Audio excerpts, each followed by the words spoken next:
ukanti abantu bamncomile uZozibini ngegalelo lakhe uqaqambiseni eli kwiqonga lethu leWhatsApp. Msasazi sithi untshu chochubeko Zozibini uliphakamisile ilizwe laseAfrika sizingca kakhulu ngabo.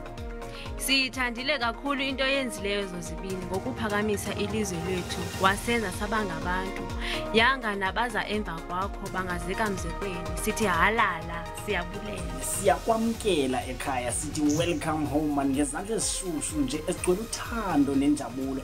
Uyabona ke onke amagqiyazana lapha eMzantsi Afrika afunde into kuwe nathi sifundile mani bajonga xa uyileader funeka ube yileader xa uzixelela into uyayifuna uzayifumana.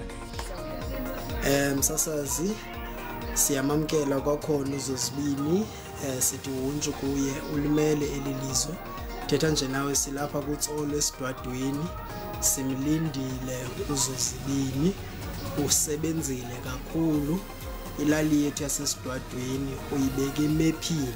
Ngithanda ukuthi mina siyamamkela kakhulu uZozibini ngezandla ezishushu elizweni lethu usenze sazingca kakhulu bangabemi boMzantsi Afrika ube inkuthazo kakhulu ngakumbe kumantombazana asakhulayo.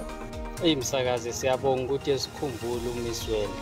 Siyabonga ukuthi ubuyile ekhaya. Hawu kwaze kwamnandi noma ufike kabi ugesi ungasekho nje. Usunokuhlupha nje umbane la sihloshwa uEscom kodwa ke siyathemba ukuthi nohulumeni uzozama ukuthi ilungiseke lento le.